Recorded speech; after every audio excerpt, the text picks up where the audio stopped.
Hey guys, it's Alicia here. It's Friday, June 24th, around noon, and I'm visiting you from Swarthmore. I have something to share with you guys, so whether you're friends, family, or somebody I don't know, this message is for you. And I'm kind of just I'm answering a call that I kind of feel internally for myself, and something that I want to share with you guys. So it's come to my recent knowledge over the past 2 or so years since living in Philly that there's a large movement, I feel, of people kind of turning back to like an organic type lifestyle. So I don't necessarily mean that we're just buying organic goods, but more so like people are buying more produce in general.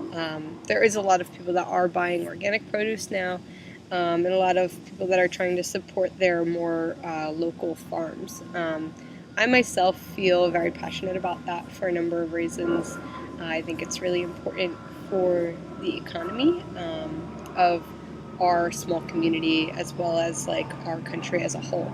Um, it's important also to acknowledge that produce and things that come out of the country, I think is great as well. So it's a lot of speak amongst me and my friends about this idea of like I am because we are. And so when you look at everything in like a bigger, broader spectrum of like what is everything together shaped as a whole, we start thinking about things like, when I'm recycling this plastic object and I'm putting it in the recycling, for me personally as a child, I never went to the recycling plant. I don't see where that goes. I've seen videos of it, but I don't know it personally on my local level. These are things that I'd like to see changed in my own life and, the lives of the children that I see around me. Similarly, it's like, when you have a child, you typically go and you visit a farm and, oh, look, there's a cow, there's a chicken, those kinds of things. Luckily for me, I grew up in the Poconos, and so I'm not super far removed from that, although I never had it growing up, like, in my personal life. My parents come from descendants of farmers, and my father and my uncle, like, they farmed as kids. My uncle still has land to farm a little bit. They garden some, but we always had too many trees. So I, myself, am a tree hugger. Go figure. um, Anyways, I want to share with you guys a little bit of a conflict that's come up in a lot of city living when it comes to eating a lot of organic produce. So you have all of this organic produce, right? And what do you do with it? You cut it up, you eat it. You typically have some excess left over, whether it be your banana peel, your orange peel, your eggshells, your tops to your carrots or your tops to whatever other produce you're eating. A lot of the time people either have garbage disposals, which is great. I also am like still unsure where that goes and how that's treated and processed. I have never seen that with my own eyes. But I feel like that is more of an effective method than just tossing it in the garbage. As you might know, you might have found out, if you just toss it in the garbage, a lot of the time your garbage stinks. You might get like flies. If you get a lot of flies, you might get maggots. You know what I mean? Nobody wants that in their house per se.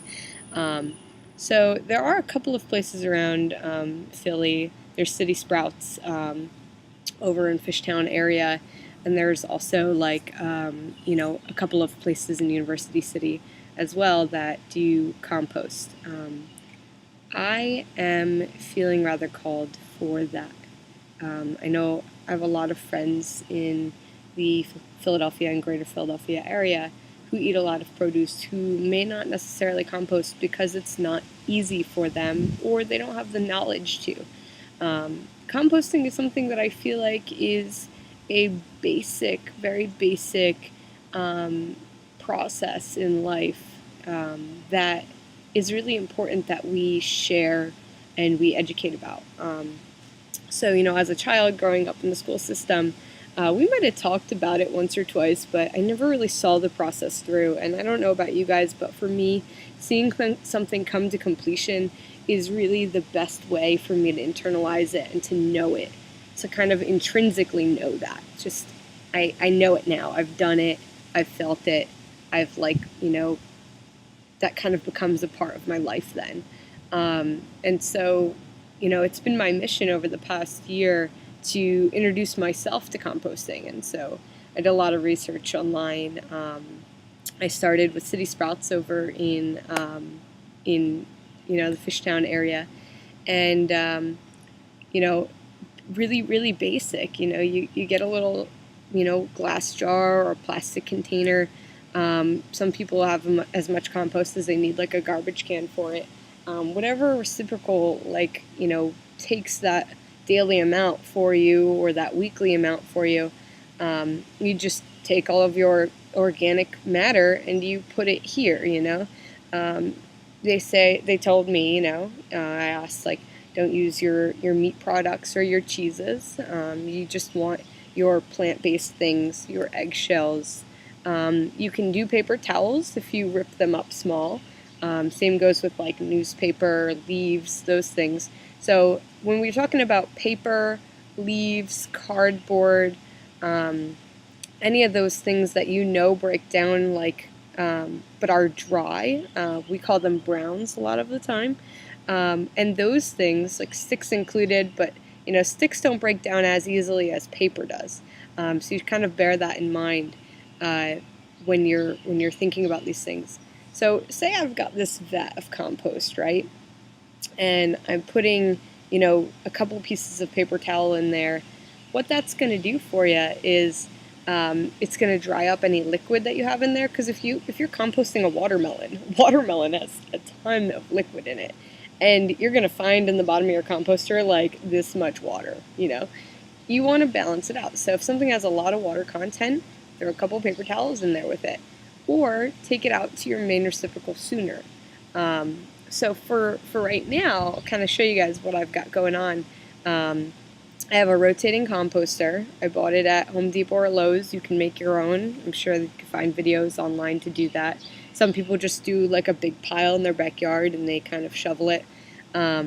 Obviously, if you're living in the city, you might have to find somebody to pick up your compost, which is, a service that we would all have to kind of look into as a whole. I don't currently have a car, but I almost feel willing to invest in a car for this cause. It's something that, I would happily do for people for free because I am that passionate about it. But I unfortunately can't sustain myself if I do that. So this is just something that's on my mind, it's on my heart, it's something that I think about daily. And it's a direction that I think that I'm going to move in for myself, for my loved ones, and hopefully for, the city of Philadelphia as a whole and our nation as a whole. And further than that, just the ecology of our planet. So yeah, let's take a look at what I've got going on here. So far, it's year one, so this is the first time that I'm seeing compost come to what they call black gold, and that's that really rich, wet, dark soil that we love to put in as food for our plants. I haven't done a lot of seeding in my lifetime. I've seeded, in elementary school where you get one little seed or tomato seed or something, and you put it in a paper towel that's damp, and you tuck it in a plastic bag so that it sprouts. And then once it sprouts, you put it, in some dirt. And most of the time, they didn't make it because, we weren't home every day of the week to water it, especially tomato plants need watering often. So this year, I feel like I've done my due diligence. I've transplanted a couple of plants for Cynthia growing in this yard now that I'm like, yay, he's happy. So that's awesome. I've got a couple of houseplants now that I've never had. I'm 24 years old, and now I've got houseplants of my own that are doing well. And pretty simple place to start, spider plants. And they increase the quality of your air, those kinds of things. But I also, my sister lives in Cape May now. She just moved there, and she had about 200 little teeny tiny maple trees sprouting out of her wood chips, and she was going to weed them because she's got plenty of big trees.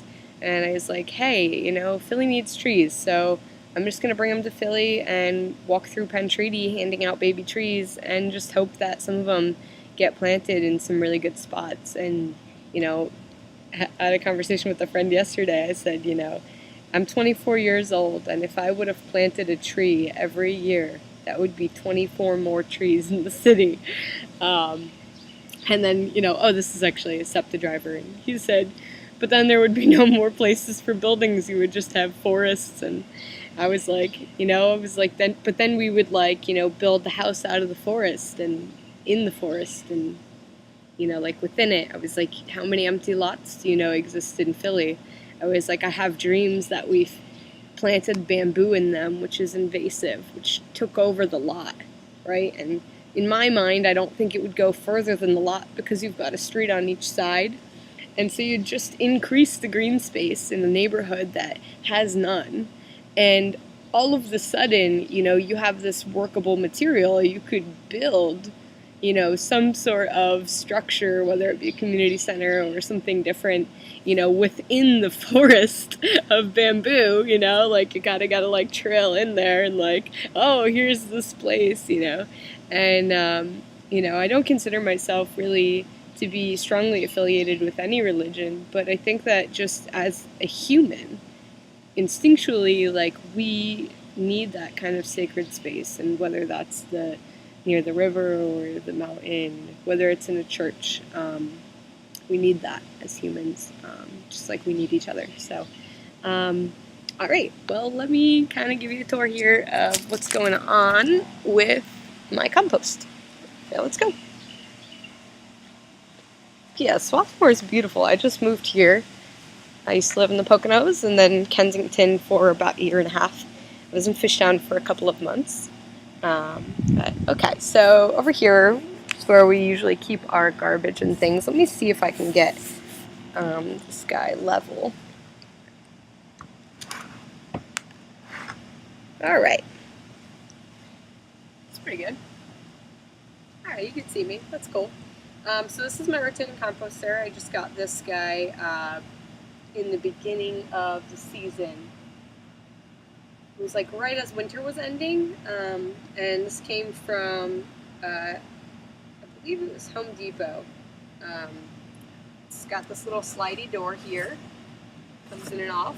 It's got two sides to it. So there's a divider right here in the center of the barrel. It goes all the way through. Took me maybe about 20 minutes to set it up.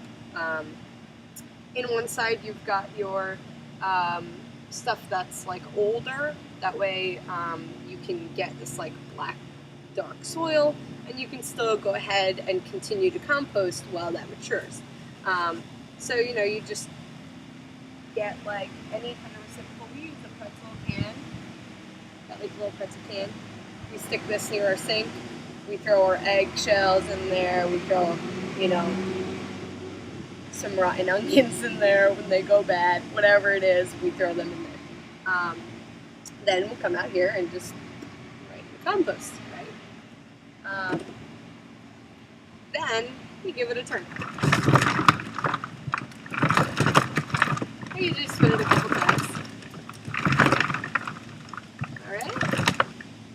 I'm gonna just wake my screen up here so I can see if you can see me. There we go. Okay. Alright. So on one side I've got, pretty wet material. So if I were to pull this out of here, it's getting to be almost like what we would call black gold. So if you look at it, you can still see there's leaves in here, but most of this is organic material. Does it stink? It doesn't stink, and I'll tell you why it doesn't stink. The reason it doesn't stink is because this is pretty balanced. If this here was all tomatoes and whatever else, it would rot and it would stink. For example, a citrus, like a fruit like this, a citrus, will tip the scale of like a small container of compost very quickly to be very acidic. Now, how do you balance that out, you ask? Well, you get a paper towel and you tuck it in there with it temporarily, right? And then you throw it into your main compost. Now, when your main compost starts to stink, looks a little unbalanced, you throw a handful of leaves or sticks in there. Since this side right now is my first time maturing, in the left side here I have all of our yard waste, because earlier in the season, as you may know, in the fall, this yard was covered in leaves, right? So I took all my leaves and put them in the side here. Now they've been breaking down a bit. There's like leaves and sticks and these little like weird tiny pine pod things from I think they're black maple trees. And that was my dad and my brother. I wouldn't have particularly put them in there because they don't break down very fast. So I've been kind of backtracking and pulling them out of there. So great way to do that, is just pile up your leaves somewhere. You can put them in a container that is not going to hold water. So this doesn't hold water. It has holes in it. So if it has rain, sometimes when I spin it, it will kind of drip some water. It doesn't typically get on me. It kind of runs down just the center here, which is fine. What I've done today, which is the first time that I've done this, is I just have a crate here, and I have an IKEA bag. And what I'm doing is I'm just kind of like running the smaller stuff through, kind of just filtering it through. Because this way I can put that other brown material, because I'm just trying to get the big stuff out from when my family was here, because this stuff is gonna clog up my nice black gold stuff. It's gonna not like turn anymore.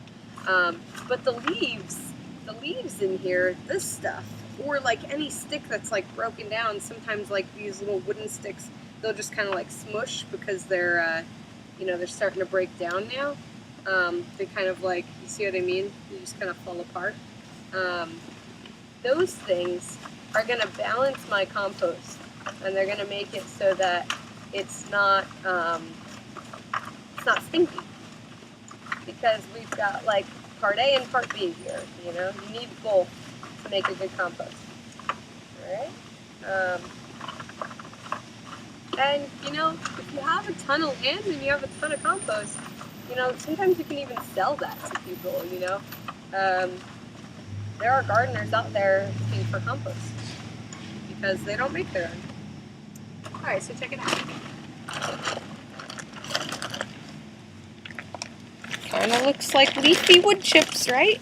It's halfway broken down. Now this is from the fall, so it's June now. So when we raked this up, it was probably about 6 months ago now. So that's what 6-month-old leaves look like. Go figure. And let me just show you what's in here now before I put more of this in, so that you guys can see. Hopefully it's bright enough in there. Try not to block the sun out of it too much. This is my laptop, so bear with me here. Alright, can you see in there? Let's see. Let's go to the right a bit more. Okay, so I've got like an onion hanging out. Maybe you can see a strawberry. Oops. A strawberry top. And the rest of it looks kind of black. That's like really great compost. I'm sure there's a couple of bugs in there. Bugs are great. They're doing the work. And there's also like some leaf matter, because I was just trying to balance out the wetness. If you see, it's kind of dampy. It's almost at a point right now where it's perfectly wet. It's not too dry. It's not too wet. If it's too dry, you won't get this nice. Oops. Let me repeat that for you guys. Okay. It's almost perfectly balanced here. So if you notice, like, this is pretty wet. So you don't want it too wet, you don't want it too dry. If it's too dry, it won't break down. If it's too wet, it's gonna stink. Okay. Alright. So, couple of handfuls of this, and you know, in the past, you know, I was just taking handfuls from this side and putting them in this side, like handfuls of leaves.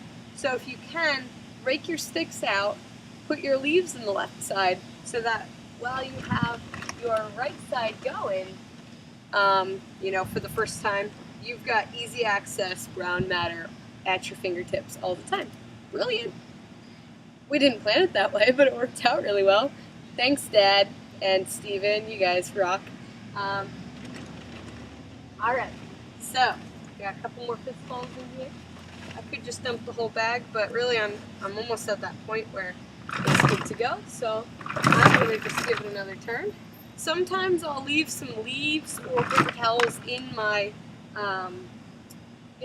jar that is going inside. The reason for that is because then it'll keep it balanced while it's inside. Now this is very small scale. We have a household of 2 people and a 2-year-old baby, so we don't really use that awful much produce. Now, if I was living back at my mom's house with, you know, 6 kids, 2 adults, we would need something of a little bit of a larger scale. Yeah. Anyways, I hope you guys enjoyed this video, and we'll see you soon. Take care.